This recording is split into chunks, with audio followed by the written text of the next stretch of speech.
안녕하십니까. 매일 아침 조간신문의 주요 기사를 딱딱 풀어서 해석해드리는 조간딱풀 11월 30일 월요일에 인사드립니다. 겨울 코로나가 기성을 부릴 조짐을 보이고 있습니다.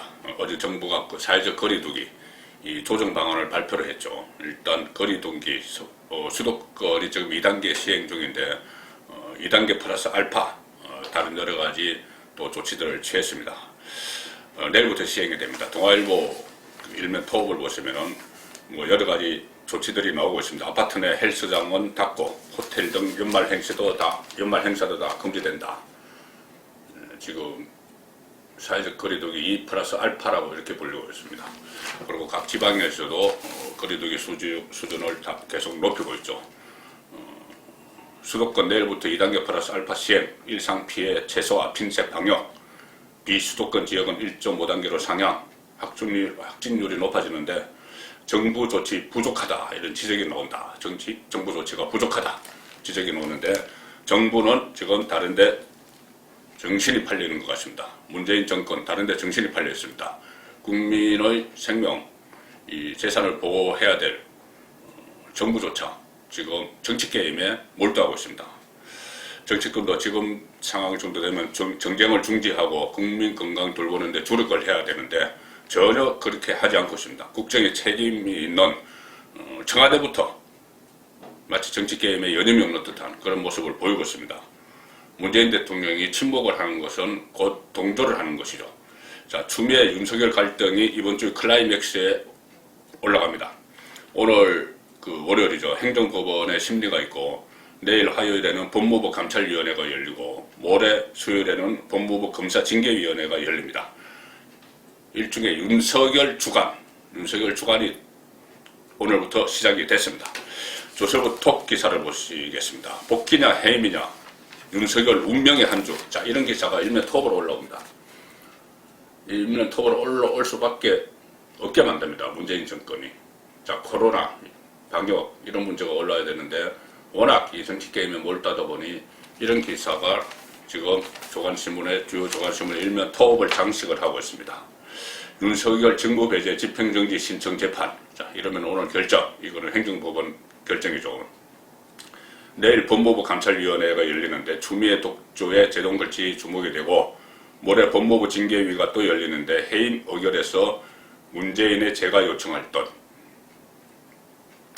자, 법원과 감찰이 오늘 내일 법원 그리고 감찰위에서 어떤 결정이 난다 해도 결국은 모레 열리는 징계위원회입니다. 대검 법무부 징계위원회, 검사징계위원회죠. 여기서 윤석열 해임을 의결을 하고 이를 제거해달라고 추미애 장관이 문재인 대통령에게 요청하는 수순을 밟을 것으로 전해졌다. 이미 그 수순 다 정해놓고 하는 거죠. 징계위원회는 추미애 장관이 장악을 하고 있습니다. 장관, 차관, 그리고 장관이 지명하는 검사 2명, 장관이 위촉하는 외부인 3명, 이렇게 구성됐으니 입맛대로 하는 것이죠. 다 그 수순을 밟을 것으로 전해졌는데 문재인 대통령도 이를 수용할 가능성이 크다. 윤 총장은 이 해임 결정에 대해서도 집행정지 신청 또 취소 소송을 제기할 가능성이 있다. 자, 이렇게 되면 거의 어수선해지면서 윤석열 총장은 결국 살해는 권력 수사를 못하고 손을 떼는 그 수순으로 지금 가고 있는 겁니다. 다른 조간신문들도 오늘 내일 모레 있는 윤석열 일정, 감찰위원회 무슨 징계 있던 이 일정을 다루고 있습니다. 다양한 관측을 내놓고 있는데 일단 1라운드는 오늘 11시에 시작되는 행정법원 심리죠. 행정법원 심리의 핵심은 이것은 6가지 직무정지, 징계위 회부, 추미애가 윤석열에게 했던 그것을 일일이 다루는 것이 아니고 그것은 본안심사 따로 합니다. 본안 재판에서 따로 하고 오늘 하는 것은 다만 이 가처분, 민사소송상의 가처분 신청 같은 것인데 그러니까 핵심은 검찰총장을 직무 정지를 시켰기 때문에 어떤 회복하기 어려운 손해가 있느냐 검찰이나 총장에게 그것을 판단을 하는 겁니다. 그래서 회복하기 어려운 손해가 있다면 우선 그 가처분을 해주는 것이죠. 직무에 복귀시키는 것이죠. 그래서 이 검찰 쪽에서는 윤석열 총장 쪽에서는 총장 임기제가 무력화됐다. 이것은 회복하기 어려운 손해다. 이렇게 심리 때 이야기를 하겠죠. 자, 그런데 그것이 과연 먹혀들지 그 문제입니다. 오늘은 윤석열 불참합니다. 총장이 원래 출석을 해도 되는데 행정법원에 출석을 하지 않고 변호인 2사람만 나갑니다. 그리고 대신 모레 징계위원회에서 승부를 걸 것 같습니다. 왜 그러냐면 여기서 가장 중요한 결정을 하죠. 해임 결정이 지금 나온다고 다들 보고 있습니다. 그 과정에서 본인의 입장을 피력하기 위해서 징계위원회는 직접 갈 것이다. 그 가장 중요한 결정을 하기 때문에 그런 관측이 지금 나오고 있습니다. 서울신문과 한국일보 잇따라 보시겠습니다. 자, 서울신문 보시면은 윤석열 오늘 불참 회복 어려운 손해 법원 판단된 유리. 법원이 오늘 회복하기 어려운 손해를 보고 있다. 검찰총장의 임기제가 무력화되고 있다. 이렇게 하면은 일단 직무에 복귀시키겠죠. 그런데 오늘 빨리 결정 내리거나 아니면 내일이라도 직무에 복귀시켜도 모레 해임되면은 또 하루 이틀 만에 끝나는 겁니다. 다시 자리에서 또 짐 싸야 되는 거죠. 자, 직무배제 윤석열 총장 오늘 1차 관문 오전 11시 직무배제 집행정지 첫 신문이 있습니다. 재판부가 받아들이면 윤석열은 즉각 업무에 복귀한다. 그런데 내일 오전엔 법무부 감찰이 긴급회의가 있고 이 감찰 자체가 위법, 감찰위원회에서 이렇게 되면은 추미애에게는 부담이지만은 그런 결론은 부담이지만 다만 이것은 권고사항입니다. 법무부 장관이 안 받아들이면 그만입니다. 감찰위원회는. 그래서 결국은 모레 법무부 징계위 여기서는 징계를 강행할 것 같아. 다들 언론이 그렇게 전망을 하고 있습니다. 한국일보도 윤석열 1차 관문 집행정지 재판 회복 어려운 손해 발생 여부가 쟁점. 자, 계속 회복 어려운 손해를 보고 있느냐. 회복 어려운 손해 보고 있죠. 검찰총장 임기제 무산되고 살아있는 권력 수사 맞고 이건 회복하기 어려운 손해, 국민의 손해입니다. 이제 법원이 어떻게 판단할지는 지켜봐야 될 것 같습니다. 자, 총장직 걸린 사생결단 3년 전 윤석열은 오늘 재판 불참, 정치적 해석을 우려했다, 이렇게 이야기합니다. 그래서 오늘 행정법원에서 오후 늦게 결과 나올 수도 있지만 징계위, 결국은 2일 징계위가 문제고 거기에 징계위에는 윤석열이 출석해서 입장을 밝힐 것 같아, 이렇게 한국일보도 보고 있습니다. 2013년 국정원 댓글 사건 수사 때 그때도 외압을 폭로했다가 징계위에 해부가 됐었죠. 윤석열 검사가. 그때도 징계위에 해부됐을 때 윤석열은 출석을 한 바 있습니다. 징계위 출석 의무가 있는 것은 아니지만 윤석열이 정말 작심하고 한번 잘하는 권력 수사를 못하게 하는 정권과 대처를 하려면 나오겠죠. 자, 이 상황에서 지금 검찰총장 윤석열 축출을 위해서 문재인 정권은 가지고 있는 권력, 수단 모든 것을 총동원하고 있습니다. 그 중에서 하나, 자칫 그러다가 해외 토픽감이 되는 우스운 결과가 나올 수도 있습니다. 제가 한번 이 부분을 말씀을 드린 적이 있습니다. 검찰총장 2명이 앉아있을 가능성, 2명의 검찰총장이 이러다가 나올 가능성입니다. 자, 세계일보 사면에서 그 가능성을 짚고 있습니다. 징계위 윤해임 결정된 최악 한 지붕 2 검찰총장이 우려된다.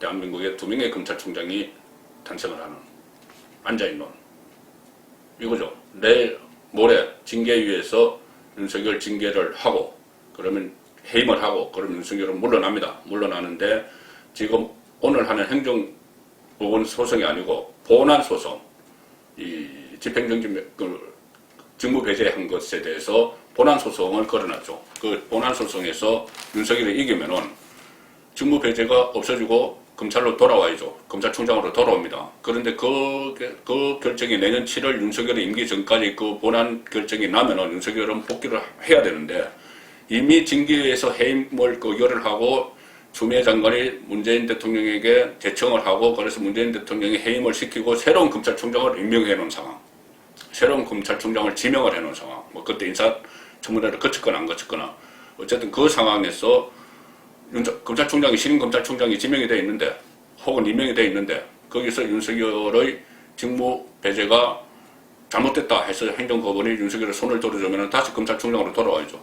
2명의 검찰총장이 생기는 이 우스운 꼴이 일어날 수도 있는 상황입니다. 워낙 이 무지막지하게 윤석열을 쳐내려고 하는 이런 작업이 지금 벌어지고 있기 때문에 그런 결과까지도 나올 수 있는 그 상황이죠. 자, 그래서 지금 이 상황에서 어쨌든 윤석열 총장의 존재감은 좀 찾아볼 수가 없죠. 지금 검찰 안에서 살해는 권력 수사 지휘 못하고 있습니다. 못하고 있는 상황에서 윤석열 축출 그리고 살해는 권력 수사 저지 이 작업이 노골적으로 시도가 되고 있습니다. 자, 우선 윤석열 축출이 어떻게 무리하게 이루어졌는지 한 검사가 폭로를 했습니다. 이정화 대전지검 검사인데 이정화 검사가 대전지검에서 근무하는데 지금 법무부 감찰 담당관실에 파견 근무를 하고 있습니다. 그런데 어제 검찰 내부통신망 이프로스에 글을 올렸죠. 이런 글입니다. 세계일보가 일면 톱으로 다뤘습니다. 감찰검사, 법무부에 파견된 감찰검사가 윤석열 죄 없다 보고서를 만들었는데 그걸 삭제해버렸다. 그 논란이 또다시 일어나고 있습니다. 그냥 윤석열이 죄 없다, 감찰 대상 아니다, 징계 대상 아니다 이렇게 실무 검사가 그렇게 보고서를 올렸는데 그 보고서가 온데간데 없이 삭제돼 버렸다는 겁니다. 자, 윤석열을 내쫓는데 이견을 다는 그런 견해들은 전부 묵살해버리고 가는 겁니다. 돌출 변수, 추용 갈등의 돌출 변수, 판사 사찰 문건 검토한 이정화 검사가 윤석열의 직권 남용죄 성립이 어렵다는 결론을 냈다. 그런데도 합리적 설명 없이 그냥 수사 의뢰를 했다. 이건 위법이다. 법무부가 위법을 저질렀다는 이야기입니다. 검사가 그렇게 이야기합니다. 지금 추미애 장관이 윤석열 직무배제 근거로 제시한 건 6가지죠. 그 중에서 지금 가장 핵심 쟁점이 되는 것이 이른바 불법 사찰, 판사, 조국 사건 판사, 또 울산 선거, 시장선거 불법 개입 혐의 그 재판 판사들에 대한 불법 사찰 이런 프레임을 붙였습니다. 검사가 판사를 사찰한다. 이런 프레임을 붙여서 막 공격을 하고 있는데 그것을 검토했던 이 검사가 가장 뜨거운 쟁점으로 부각한 재판부 불법 사찰 이용 문건 이 논란과 관련해서 이정화 검사는 법리적으로 검토한 결과 직권남용죄가 성립되지 않았다. 그래서 윤 총장에 대한 수사 의뢰 결정이 위법하다. 이렇게 주장을 해서 파문을 일고 있는 겁니다. 그거는 물론 검사의 의견이라고 해서 묵살했는지 모르겠지만 어쨌든 검토를 시켜놓고 법무부에 파견을 받아서 검토를 시켜놓고 그 의견을 아예 묵살하고 이런 의견은 우리에게는 필요 없어. 우리는 오직 윤석열 쳐내는 것 하나뿐이 없어. 이렇게 하고 그냥 밀고 나간 겁니다. 자, 이렇게 되니 지금 살아있는 권력수사 2차 살아있는 권력수사 시즌2를 시작을 했었죠. 월성 원전 1호기 조기 폐쇄 과정에서 경제성 조작 논란 그리고 증거 인멸 의혹 여기에 대해서 감사원의 자료를 넘겨받아서 윤석열 검찰총장이 직접 진두제의를 하듯이 하면서 대전지검에서 수사를 하고 있는데 이것이 지금 윤석열의 손발이 묶인 사이에 진전이 안 되고 또 뭉개고 있습니다. 흐지부지 가는 수순이겠죠. 동아일보 6면 보시면은 대전지검 원전 구속영장 청구 보고했는데 대검 반부패부가 윤석열 없는 대검입니다. 지금 반부패부장은 지금 추미애 장관의 측근이 돼 있죠. 대검 반부패부가 보강수사 필요하다. 반려를 해버렸다.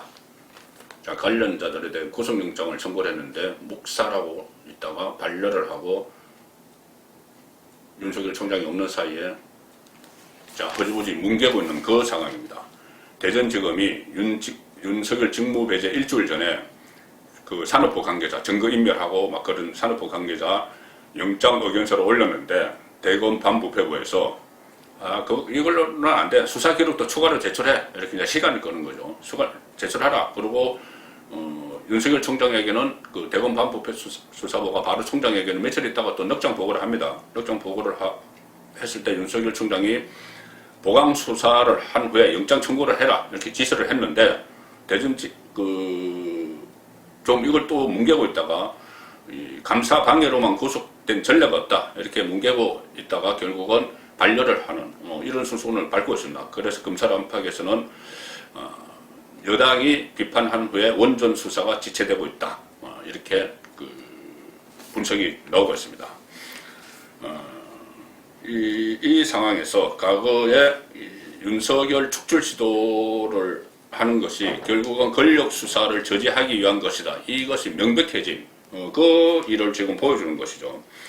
자, 문제는 자 이렇게 계속 윤석열을 축출을 하고 하면은 민주당을 중심으로 정치권에서 여당이 걱정하는 것은 윤석열의 몸집이 커지는 거죠. 몸집이 커져서 대권 주자 반열에 우뚝 다시 서는 것 아니냐. 물론 지금도 3위, 1위 막 나오고 있는데 아마 오늘도 오전 중에나 낮에 여론조사 결과가 또 나올 겁니다. 윤석열이 지지를 얼마나 바꾼지 나오는데 아마 더 올라갈 가능성이 높습니다. 지금 윤석열은 맞으면 맞을수록 정치적인 몸집은 커지는 상황이죠. 자, 그런데 이 상황에서 윤석열이 반문 진영의 대표 주자가 될 가능성이 있죠. 그런데 일전에 제가 이것도 한번 언급해 드린 적이 있는데 그럴 가능성도 있을 것이다. 뭐냐 하면 윤석열의 대선 출마 기를 아예 봉쇄해버리는, 대선 출마를 하지 못하도록 하는 그런 또 작업이 일어나고 있는 것 같은 연기가 피어나고 있습니다. 자, 윤석열이 만약에 법무부 검사징계위원회 여기에서 해임이 되면은 국가공무원법에 따라서 이렇게 됩니다. 만약에 해임됐을 경우에 3년 동안 공무원에 재임용하지 못한다는 규정이 있습니다. 파면되면 5년이고 3년 동안 재임용하지 못한다. 이 규정이 있는데 이 규정을 놓고 그러면은 이 선거에도 출마하지 못하는 거 아니냐. 공무원에 임용이 되지 못하니까 선거에도 출마하지 못하는 것 아니냐. 그러면 윤석열은 지금 한 2022년 3월에 치러지는 선거에는 출마하지 못해. 이런 말이 지금 여권에서 슬슬 연기를 피우기 시작했습니다. 자, 조선일보에서 이것을 다뤘습니다. 사면인데 여권 일부 윤석열 출마 자격까지 문제 삼아. 자, 이거 상당히 앞으로 논란이 될 수 있는 문제입니다. 윤석열 출마 자격을 문제를 삼고 있다. 공무원이 해임이 되실 경우에 3년 이내에 재임용하지 못한다. 그런데 재임용이라는 것은 임명이죠. 이것이 선출직에까지 영향을 미칠까? 여기에 대해서 지금 논란이 벌어질 수가 있습니다. 그런데 지금 문재인 정권에서 하는 행위를 보면은 충분히 경강부회식으로 갖다 붙이면서 출마 자격 없다고 몰아칠 그럴 가능성이 있는 것이죠. 자, 이렇습니다. 윤석열 총장 출마 불가 논란이 있는데 여권 일각에서는 이렇게 이야기합니다. 윤석열 총장이 해임되면 대선 출마 자격이 없다. 징계로 해임 처분을 받은 때부터 3년이 지나지 아니한 자는 공무원에 임용될 수 없다. 이게 국가공무원법 33조입니다. 그런데 여기에 반론은 정무직 공무원은 33조 적용에서 제외된다. 그리고 법조계에서는 국가공무원법은 임용에 대한 결격 사유로 선거 출마는 무관하다. 임용한다는 것이죠. 그리고 그렇기 때문에 선거에 출마하는 것은 무관하다. 가령 예를 들어서 해임 처분을 받았던 김태우 전 검찰 수사관도 지난 총선에 출마했다. 자, 이렇게 이야기하는데 그래도 이 문제를 여권에서 계속 물고 늘어질 수가 있습니다. 2017년 조기 대통령 선거가 실시됐을 때 당시 반기문 유엔 사무총장이 유력한 보수 진영의 대권 후보로 부각이 됐을 때 그때 지금의 여권 사람들이 뭐라고 했냐면은 그 공직선거법을 들어서 국내에 5년 이상 거주하지 않은 사람은 대통령 출마 자격이 없다. 국내에 5년 이상 거주해야 된다는 그런 공직선거법 규정을 들었습니다. 유엔 사무총장 10년 하느라고 국내에 5년 이상 거주하지 않았죠. 그래서 출마 자격이 없다. 그 논쟁을 일으킨 적이 있습니다. 그것과 마찬가지로 이 부분에 대해서도 문재인 정권이 고리 걸기를 지금 고리를 딱 걸어놓은 것 같습니다. 나중에 윤석열이 정말 뜨면은 출마 자격이 없어. 해임됐으니. 그렇게 이야기하려고 하는 것이겠죠. 그렇기 때문에 지금 해임이라는 것이 양수 겸장일지도 모릅니다. 윤석열을 축출하고 대선에도 출마시키지 못하는 그런 고리를 걸기 위해서일 수도 있는 겁니다. 자, 그렇지만 모든 일이 정권 때때로는 안 되겠죠. 무엇보다 민심이 동요하고 있습니다. 그리고 검찰 조직의 반발도 예상 밖으로 예사롭지 않습니다. 중앙일보 1면 보시겠습니다. 추미애의 지시, 윤석열 총장 직무배제, 추미애의 지시는 법치 위반이다. 평검사 무려 98%가 성명에 동참했던 평검사 98%. 그런데 그나마 나머지 평검사들도 오늘 합니다. 100%. 평검사 1789명 중 1761명이 현재 이 직무배제 처분에 항의해서 성명을 발표했는데 나머지 28명은 부산지검 서부지청 평검사들 28명입니다. 오늘 회의를 열고 성명을 발표할 예정이어서 평검사 전원 1789명 전원이 윤석열에 대한 조치가 잘못됐다 이런 의견을 제시를 합니다. 그래서 실제로 윤석열이 해임이 되면 어떤 일이 일어날지도 지금 상상 예상하기 어렵습니다. 자, 또 이 상황에서 여러 가지 야권에서도 많은 이야기들을 나옵니다. 야권 주호영 의원이 말했습니다. 주호영 원내대표가 말했습니다. 문재인 대통령의 침묵이 길어지면 대통령으로 인정 안 할 수도 있다. 동아일보 팔명기사입니다. 이 상황에서도 꼭 다물고 있는 대통령이라면 우리 대통령으로 인정 안 할 수도 있다. 야당 주호영 원내대표 입에서 나온 이야기입니다. 은근하기로 유명하죠. 은근한 주호영 원내대표가 문재인 대통령으로 인정 안 할 수 있어. 말해야 할 곳에 말 안 하면 대통령 없는 것과 같은 상황 아니냐. 우리 인정하지 않을 수도 있다. 자, 이렇게 이야기합니다. 문재인 정권이 이렇게 윤석열 축소를 막무가내로 시도를 하고 또 공수처 같은 거 밀어붙이고 권력형 비리 의혹 막 쏟아지는데 듣고 이런 모습을 보이니 최근 들어서 박근혜 탄핵을 당한 박근혜 전 정권과 비교하는 목소리들이 많습니다. 얼마 전에 서울대 그 내부 인터넷망에 박근혜 대통령 욕해서 미안합니다라는 글이 올라왔죠. 여러 가지 그때 당시 상황과 지금 상황을 비교하면서 지금이 더하다. 그래서 많은 공감을 받았는데 오늘 중앙일보 3면에서는 구적패, 신적패 이렇게 표현을 했습니다. 문 대통령 불통, 박근혜를 소환하다. 문재인이 하도 불통, 그러니까 그전에 박근혜 전 대통령 불통 했는데 야, 문재인보다는 나은 거 아니냐? 이런 이야기가 지금 나오기 시작을 한다는 겁니다. 이수, 구적패 대 신적패, 문 대통령 불통, 박근혜를 소환하다. 자, 청문 보고서 없이 인사를 강행을 한 것이 문재인 23명, 박근혜 정부 10명보다 2배나 더 많습니다. 아직 임기도 안 끝났습니다. 박근혜 때는 사드 같은 데서 적극 해명을 했죠. 박근혜 대통령이 적극 해명을 했는데 그것과 달리 문재인은 월성 윤석열 사태에 침묵을 하고 있습니다. 기자회견 그렇게 불통한다고 했던 박근혜 5번, 문재인 6번 비슷합니다. 적폐청산 요란하는데 뭐가 달라졌나 이런 말들이 지금 국민들 사이에 나오고 있습니다. 코로나 3차 대유행 지금 다들 걱정하실 텐데 진짜 한국일보 6면을 보시면 마스크의 중요성을 강조를 하고 있습니다. 대구 27일 신규 확진자 처음에 대구에서 코로나 사태가 초기에 많이 확산됐죠. 그런데 27일 신규 확진자 대구는 제로입니다. 서울은 204명입니다. 차이는 뭐냐? 마스크입니다. 마스크 잘 썼나? 생활 방역에 달렸다. 두 도시의 사진 장면과 이 마스크 쓴 모습, 안 쓴 모습 이런 것을 비교를 했죠. 겨울철 코로나 극성을 부릴 조짐인데 건강 조심하시기 바랍니다. 조간 딱 풀렸습니다.